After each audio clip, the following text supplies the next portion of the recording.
BJP ने अपनी star प्रचारक की जो लिस्ट है वो जारी कर दी है। कौन कौन से स्टार प्रचारक उन्होंने उतारे हैं और उनका क्या प्रभाव रहने वाला है इस बार महाराष्ट्र की राजनीति पर?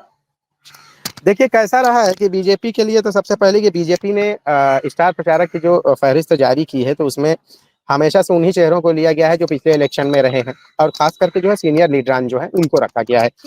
वजह उसकी ये रही है कि जो नए लोगों को बीजेपी ने, पहली बात तो नए लोगों को बीजेपी अपने ग्रुप में अगर शामिल भी करती है तो ना तो उनको स्टार प्रचारक की सूची में रखती है और ना ही उन्हें टिकट देती है।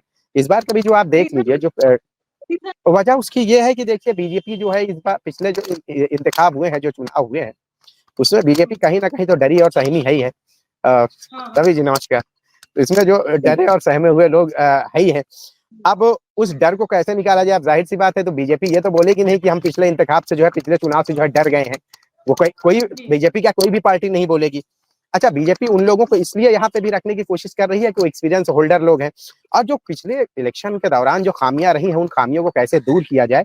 तो इसके लिए बेहतर यह है कि खासकर उन लोगों को जो सीनियर लीडर हैं या जो अनुभवी लोग हैं उनको ही मैदान में जो है उतारा जाए, ताकि वो जो है उन खामियों को बआसानी दूर कर सकते हैं। अगर नया चेहरा लाते भी हैं तो उसकी देखिए सबसे बड़ी चीज ये होगी कि भाई नए चेहरों को लेके आ रहे हैं तो पुरानों की नाराजगी कौन झेलेगा। तो जाहिर सी बात है कि बीजेपी ये सब चीजें बहुत अच्छे से समझती है, और नाराजगी अभी भी है भी। क्यों? इन्होंने पहली जो लिस्ट जारी की है उस लिस्ट में जो है वंशवाद वाली चीजें तो आई ही है। जैसे बंबई में देख लीजिए आशीष शेलार है, उनके भाई को टिकट दिया गया है। दूसरी जगहों पे जो है बाप बेटों को टिकट दिया गया है, भाई भाई बाप बेटे। हालांकि बीजेपी हमेशा से कांग्रेस को इस बात को लेकर घेरती थी कि ये वंशवाद की राजनीति कर रहे हैं या नस्ल दर नस्ल सियासत को आगे बढ़ा रहे हैं। तो भाई अब बीजेपी क्या कर रही है? तो समझ में तो यही आ रहा है ना कि बीजेपी जिस चीज के दूसरी पार्टियों पे तोहमत या इल्जाम लगा रही थी, अब वही जो है उस थ्योरी पे जो है चल रहे हैं। जबकि सही बात तो यह है कि बीजेपी अपनी आइडियोलॉजी से कभी समझौता करती नहीं है, लेकिन चूंकि मामला है इंतखाब का, और महाराष्ट्र में अगर इस बार बेहतर कारकर्दगी उनकी नहीं रही तो उसका खमियाजा जो है उनको बहुत बुरी तरह से भी, अगर इस बार की शिकस्त अगर हुई और रियासत में सत्ता बदल जाती है तो उसका नुकसान और खमियाजा कैसे बीजेपी को भुगतना पड़ेगा ये हम सबको अंदाजा है। तो इसलिए बीजेपी कोई ऐसा मौका अपने हाथ से जाने देना नहीं चाहती। देखिए वो अपने जो मुद्दे हैं, जो मौजू है, जिनको लेकर जो है रियासत में अपनी चीजों को आवाम के सामने, जनता के सामने पेश कर रहे हैं, जिनमें से विकास का मुद्दा है, दूसरी चीजें हैं, इंफ्रास्ट्रक्चर है, जिसको उन्होंने जो है काफी उस चीज से आप इनकार नहीं कर सकते। जो उन्होंने किया है वो तो है ही है। अब बात आपने जो पूछी है कि भाई पुराने या सीनियर लीडरान को ही क्यों उसमें शामिल किया है, तो इसकी वजह यही है कि बीजेपी इस बार अपनी पुरानी गलतियों को जो है जानकर उन गलतियों का सुधारना चाहती है, और खासकर इस सुधार के लिए जो है जो सीनियर लीडर है उनसे बेहतर कोई नहीं है। आप देखिए नए जो चेहरे भी हैं, तो अगर बीजेपी उनको ज्वाइन भी कराती है तो आपको लगता है कि उनको टिकट देगी? नहीं।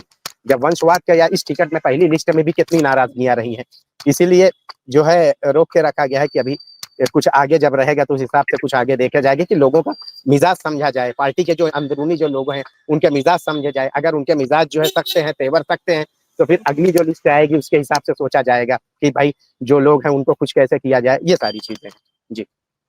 अभी आपने स्टार प्रचारक के बारे में बताया, लेकिन अब मैं जो कांग्रेस पार्टी ने कैंडिडेट्स की जो सूची जारी की है उसको लेकर आपके क्या राय है? उसमें भी नए चेहरे हैं या फिर कुछ पुराने चेहरे भी शामिल किए गए हैं कांग्रेस की लिस्ट में?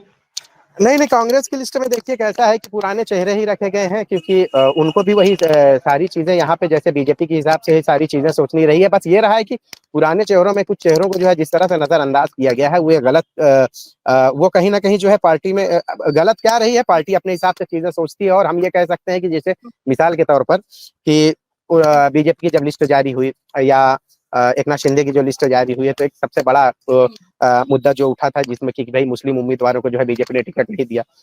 अब बीजेपी मुस्लिम उम्मीदवारों को टिकट अगर दे देगी तो बीजेपी अपनी आइडियोलॉजी से ही पूरी तरह से हट रही है। तो खैर उनको टिकट नहीं दिया है। शिंदे सेना की जो लिस्ट आई उसमें नहीं। दूसरा उद्धव ठाकरे की भी जो लिस्ट आई है वो भी देख लीजिए पूरी तरह से नजरअंदाज किया गया है। अब दूसरा तीसरी सबसे अहम बात जो आपने पूछी है कांग्रेस को लेकर, तो कांग्रेस में एक सबसे अच्छा ये रहा कि देखिए बाबा सिद्दीकी के बेटे जो जीशान सिद्दीकी है, हालांकि जीशान सिद्दीकी शामिल नहीं हुए थे, लेकिन वो अलग बात है कि शामिल होने की राह पे थे। लेकिन ये भी आपको नहीं भूलना चाहिए तब उनके वालिद जिंदा थे। अब चूंकि उनके वालिद का मर्डर हो गया, कत्ल हो गया, अब पार्टी ने जिस तरह से जीशान को नजरअंदाज किया है वो एक चीज थोड़ा सा जो है समझने वाली है कि आप देखिए कि भले अपडेट देना चाह रहे थे बाबा सिद्दीकी को लेकर, एक अपडेट देना चाह रहे थे, वो भी आप बता दीजिए। क्योंकि आप थोड़ा जल्दी में हाँ ना आपने देखिए, बताया था। जी, बाबा सिद्दीकी में चूंकि जो सारे मुलजिमीन हैं 11 आरोपी रहे हैं, इनको आज जो है कई सारों की जो है कस्टडी खत्म हो गई थी, इसलिए आज जो है मुंबई क्राइम ब्रांच जो है इन सारे लोगों को जो है मुंबई की किला कोर्ट में जो है आज पेश की है और अभी भी कोर्ट की जो है कार्रवाई चल रही है।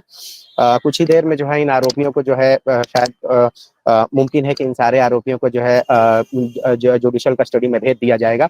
लेकिन चूंकि केस जो है ये जो बाबा सिद्दीकी का जो केस है और इसमें जिन मुलजिमीन जिन आरोपियों की गिरफ्तारी हुई है, इस गिरफ्तारी में केस जो है काफी प्रोग्रेस कर रहा है। तो संभव है कि कोर्ट जो है अगर उनको जेसी भी देती है और जेसी देती है तो आरोपियों की तरफ से बेल अप्लाई करने के चांसेस रहेंगे। लेकिन सबसे अहम चीज ये है कि चूंकि केस की जो है बेहतर ट्रैक पे जा रहा है, अभी मैं इस पे नहीं जा रहा हूँ कि लॉरेंस ने किया या किसने किया, मैं इसमें नहीं जा रहा हूँ, लेकिन जो गिरफ्तारी या कार्रवाई की बात हो रही है मैं उस पर जा रहा हूँ कि हो सकता है कि कोर्ट इसमें जो अगर उनको जेसी भी मिलती है तो कोर्ट ये कंडीशन भी देगी कि भाई क्राइम ब्रांच को, क्योंकि इसमें स्पेशल टीम का गठन किया गया है, मामला सेंसिटिव है, हाई प्रोफाइल मामला है, तो इसमें हो सकता है कि मुंबई का जो कोर्ट है इसमें ये कंडीशन भी दे दे कि जेसी होने के बावजूद भी जो है इन आरोपियों से अगर क्राइम ब्रांच को इन्वेस्टिगेट करना है, पूछताछ करना है तो वो कर सकते हैं। नॉर्मली 14 दिन की होती है और अगर 14 दिन की जेसी खत्म हो जाती है तो सॉरी 14 दिन की पीसी अगर खत्म हो जाती है तो जाहिर सी बात है आरोपी को जो है पुलिस जेसी में भेज दिया जाता है जुडिशियल कस्टडी में। लेकिन चूंकि केस की नौयत को देखते हुए, केस की ग्रेविटी को देखते हुए और इंक्वायरी की जो जिस अच्छे बेहतर रफ्तार से चल रही है, उस इंक्वायरी को देखते हुए ये कहा जा सकता है कि आरोपियों से जो और भी इस तरह की अगर पूछताछ रही तो जेसी में भी भेजने के बाद भी जो है इन आरोपियों को जो है पूछताछ की इजाजत मुंबई कोर्ट जो है इन्हें दे सकती है। जी, तमाम जानकारी के लिए आपका शुक्रिया। आप एग्जिट कर सकते हैं। बहुत बहुत शुक्रिया। रवि तिवारी जी, आपका भी स्वागत है। नमस्कार। नमस्ते। मेरा पहला सवाल जो आपसे ये है कि समाजवादी पार्टी के महाराष्ट्र इकाई के अध्यक्ष अबू आसिम आजमी ने महाविकास आघाड़ी को कौन सी चेतावनी दी है, जिस पर अभी अंसारी जी बता रहे थे एक तरीके से धमकी दी गई है, वो धमकी क्या है उसके बारे में आप बताएं।